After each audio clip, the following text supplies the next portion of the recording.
శ్రీనివాస్ గారు శ్రీనివాస్ గారు 1975 హైదరాబాద్ లెక్కల ప్రకారం చూస్తే అప్పట్లో 159 చెరువులు ఉన్నట్టు మనకు లెక్కలు గణాంకాలు చెప్తా ఉన్నాయి. ఇప్పుడు క్రమేపీ 2020 వచ్చేటప్పటికి 40కి వచ్చినాయి. ఇంకా భవిష్యత్తులో ఇంకా అసలు వేళ్ల మీద లెక్క పెట్టాలో ఇంకా ఉంటాయో లేదు కూడా మనం చెప్పలేని పరిస్థితి హైదరాబాద్కి వచ్చింది. కాబట్టి ఈ విధంగా చెరువులు పూడ్చుకుంటూ వెళ్ళటం వల్ల కూడా ప్రకృతిని ఇబ్బంది పెట్టడం వల్లే మనం ఇలాంటి ప్రాబ్లమ్స్ ఫేస్ చేస్తున్నామంటే ఏమంటారు? ఇది ఎవరెవరికి సంబంధం? ఈ పాపంలో ఎవరెవరు భాగం అంటే ఏమంటారు? డెఫినెట్ గా సిటీలో చెరువుల ఆక్రమణ అనేది చాలా కాలంగా జరుగుతుంది. ప్రభుత్వాలు చెరువుల పరిరక్షణ, చెరువుల అభివృద్ధి గురించి నిర్లక్ష్యం చేయడం, వాటి ఇన్ని కబ్జాలు ఇంత భారీ ఎత్తున జరుగుతున్నా దానికి తగిన చర్యలు తీసుకోకపోవడం వల్ల అనేక చెరువులు ఈరోజు కనుమరుగైన పరిస్థితి. పేరుకు మనకి చెరువుల పేర్లు వింటుంటే అక్కడ చెరువు ఏమి ఉండదు. ఇప్పుడు ఇప్పుడు తలాబ్ కట్ట అంటాం, తలాబ్ కట్టలో తలాబ్ ఎక్కడుంది? మాసబ్ ట్యాంక్ అంటే మాసబ్ ట్యాంక్ లో ట్యాంక్ ఎక్కడుంది? ఇలా మనం ఎన్నో చూడొచ్చు. ఇవి చాలా కాలంగా జరుగుతూ వచ్చినటువంటి. ఇప్పుడు ప్రభుత్వాలు కూడా చెరువుల పరిరక్షణ కంటే రియల్ ఎస్టేట్ మీద ఎక్కువ దృష్టి పెడుతుంది. రియల్ ఎస్టేట్ డెవలప్మెంట్ అనే దాని మీద మాట్లాడుతుంది. ఎక్కడ చెరువుల ఆక్రమణ జరిగినా కంప్లైంట్ చేసిన చర్యలు తీసుకున్న పరిస్థితి లేదు. మేము 10 years లో చూస్తే గవర్నమెంట్ లో మిషన్ కాకతీయ ప్రాజెక్ట్ తీసుకొస్తే చాలా మంచిది అనుకున్నాం. కానీ మిషన్ కాకతీయ కింద ఒక్క చెరువును అభివృద్ధి చేసిన పరిస్థితి లేదు. చెరువుల మీద పెట్టిన ఖర్చు కూడా గత 10 ఏళ్లలో 70-80 కోట్ల మించి ఖర్చు పెట్టిన పరిస్థితి లేదు. అతి నామినల్ ఖర్చు. అందుకని మేము 2020లో జరిగిన వరదల్లో చాలా చెరువు కట్టలు తెగిపోయినాయి. ఆ చెరువు కట్టలు తెగిపోయి ప్రమాదాలు జరిగినాయి. చెరువులో నీళ్లు నిలబడే పరిస్థితి లేదు. చెరువులన్నింటినీ మనం పరిరక్షించుకోగలిగి ఉంటే అవన్నీ కూడా మన గ్రౌండ్ వాటర్ పెరిగేది.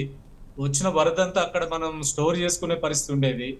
ఇవన్నీ లేకపోవడం కారణంగా ఈరోజు రోడ్డు మీద పడ్డ ప్రతి చినుకు వరదలుగా మారిపోతుంది. మన ప్రాపర్టీస్ ని, మనుషుల్ని, అన్ని రకాల ప్రమాదాలకి ఈరోజు మనం చూస్తున్నాం. కాబట్టి చెరువుల పరిరక్షణ అనేది దానికి కావాల్సిన చర్యలు తీసుకోవాలి. ఇటీవల ప్రభుత్వం తీసుకున్న కొన్ని చర్యలు మీరు మొదట్లో ప్రస్తావించినట్టు హైడ్రా లాంటి సంస్థ ఇప్పుడు ప్రారంభించింది. ఈ ప్రారంభం చూస్తే మనం గొప్పగా భావించాల్సిన అవసరం లేదు, అతి ఆశపడాల్సిన అవసరం లేదు. కానీ ప్రారంభం మాత్రం బాగుంది. చెరువులు జరిగిన ఆక్రమణలు, అది ప్రత్యేకంగా విఐపీలు, పెద్ద పెద్ద వాళ్ళు ఆక్రమించుకున్న వాటిని మీద డెమాలిషన్ చేస్తున్నారు. డెఫినెట్ గా అది మంచి సిగ్నల్స్ ఇస్తుంది అనుకోవాలి. ఇదే ప్రాసెస్ కొనసాగాలి. నిజంగా చెరువులలో ఇప్పుడు లేటెస్ట్ గా కూడా వాటిని ఆక్రమించుకుంటున్నారు, నిర్మాణాలు జరుగుతున్నాయి. వాటిని నిర్మించగలిగి చెరువులు కాపాడితే కొంత మేరకైనా అధిక వర్షపాతం వచ్చినప్పటికీ కూడా, ఇప్పుడు అధిక వర్షపాతం గురించి మన వెదర్ డిపార్ట్మెంట్ అధికారులు చెప్తున్నారు. వాస్తవంగా అది మన కొద్ది కాలంలోనే అధిక వర్షపాతం నమోదు అవుతుంది. దానికి కూడా ధీటుగా మనం సిద్ధపడాలి. కాలుష్యం కారణంగా, పర్యావరణంలో వస్తున్న మార్పుల కారణంగా అధిక వర్షపాతం, అధిక ప్రమాదాలు ఇవన్నీ వస్తున్నాయి. వాటిని కూడా ఎదుర్కోవడానికి కావాల్సిన సిస్టమ్స్ ఇక్కడ డెవలప్ కావాలి. ఆ డ్రైనేజ్ సిస్టమ్ డెవలప్ కావాలి, ఆ రకం నెట్వర్క్ డెవలప్ కావాలి, రోడ్డు లెంగ్త్ తగ్గట్టుగా డ్రైనేజ్ నెట్వర్క్ డెవలప్ కావాలి, నాలాల అభివృద్ధి జరగాలి. ఇప్పుడు లక్ష్మణరావు గారు నివేదిక, చాలా పెద్ద నివేదిక ఇచ్చాం 2020లో చెప్పారు.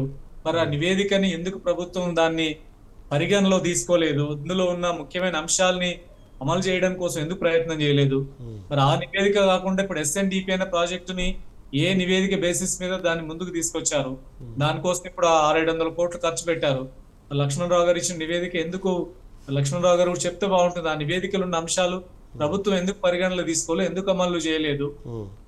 వారు కొన్ని కొత్తగా సిటీలో కొన్ని ఎకరాల ల్యాండ్ తీసుకొని ఆ రకంగా కొన్ని చెరువుల్ని కూడా కృత్రిమంగా కొన్నిటిని ఏర్పాటు చేయాలని ఒక సిస్టమ్ కూడా తీసుకొచ్చినట్టు నేను పత్రికల్లో చూశాను.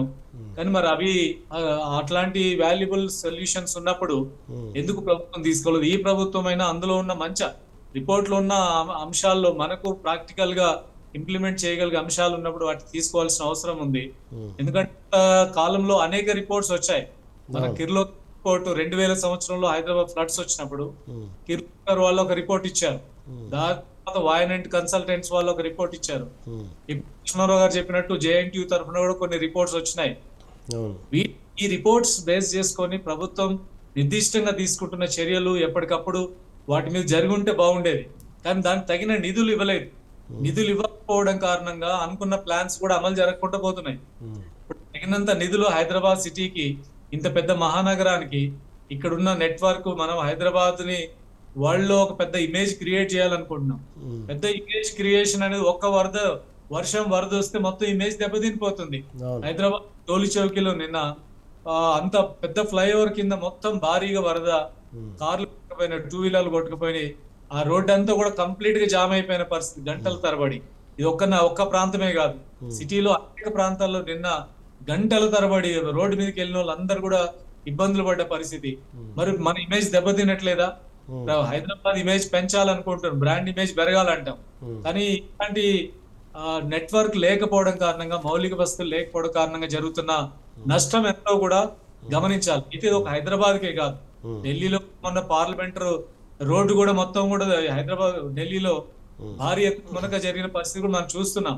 కాబట్టి మన నగరం ఆ రకంగా అంతర్జాతీయ నగరాలతో పోటీ పడాలనుకున్నప్పుడు తగ్గట్టుగా ఇన్ఫ్రాస్ట్రక్చర్ డెవలప్ కావాలి. ప్రత్యేకంగా ఈ నాలాల వ్యవస్థ, డ్రైనేజ్ వ్యవస్థ, చెరువుల్ని కాపాడుకోవడం, మూసీ నది అభివృద్ధి చేసుకోవడం, హుస్సేన్ సాగర్ ని అభివృద్ధి చేసుకోవడం, వీటిని కాపాడుకోవడం, ఎంక్రోచ్మెంట్స్ నుంచి, కాలుష్యం నుంచి వీటిని కాపాడుకుంటే హైదరాబాద్ యొక్క ఇమేజ్ పెరుగుతుంది, ప్రజల యొక్క ఆరోగ్యాలు బాగుపడతాయి. మనం ఇట్లాంటి వర్షాలు, వరదలు వచ్చినప్పుడు మనం తట్టుకునే కెపాసిటీ వస్తుంది. ఆ రకమైన పరిస్థితి రావాలి, దానికి తగినంత నిధులు ఉండాలి, ఆ ఇచ్చిన ప్లాన్స్ ని సక్రమంగా అమలు చేయాలి.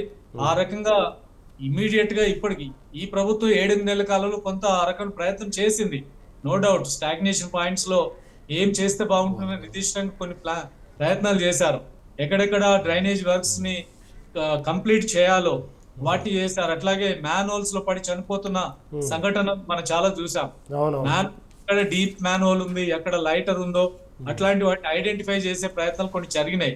కానీ ఇప్పుడు మనం నగరాన్ని రక్షించగలిగేంత వరద, ఇంత పెద్ద వర్షాలని నుంచి నగరంలో ఇబ్బంది లేకుండా చేసే అన్ని చర్యలు కానిగా మనం భావించలేం. అందుకని ప్రభుత్వం మరింత నిధులు ఇవ్వాలి. ఆ రకమైన నిర్దిష్టమైన వర్కౌట్స్ జరిగితే నగరాల్లో ఇట్లాంటి వాటిని మనం నిరోధించే దానికోసం కాపాడుకోవడానికి అవకాశం ఉంటుంది. అవును శ్రీనివాస్ గారు, మీరు చెప్పినట్టుగానే చూసాం. ఒక 10 రోజుల క్రితం కూడా విదేశాలకు వెళ్ళి హైదరాబాద్లో భారీగా పెట్టుబడులు పెట్టినట్టు కూడా కంపెనీలు ఆహ్వానించిన సందర్భాలు మనం చూసాము. ముఖ్యమంత్రి కానీ యంత్రాంగం మొత్తం వెళ్ళారు. కాబట్టి ఇలాంటి సంఘటనలు జరిగినప్పుడు ఒక రకంగా చూసినప్పుడు జాతీయ మీడియా స్థాయిలో కొన్ని అవరోధాలే అవుతాయి. పెట్టుబడులు పెట్టాలన్నా, రావాలన్నా, పరిశ్రమలు రావాలన్నా. ఎందుకంటే ఒక పరిశ్రమ పెట్టాలన్నా కూడా టౌన్ ప్లానింగ్ అనేది సక్రమంగా ఉండాలి. కాబట్టి ఇలాంటి అవరోధాలు జరుగుతాయని మనం అనుకోవాలి. కాబట్టి అభివృద్ధి, హైదరాబాద్ బ్రాండ్ దేశవ్యాప్తంగా, ప్రపంచవ్యాప్తంగా హైదరాబాద్ బ్రాండ్ వెళ్ళాలంటే ఇలాంటి వాటి కొన్ని సమస్య పరిష్కారం చూడాలి, మీరు చెప్పినట్టుగా శ్రీనివాస్ గారు. ఓకే.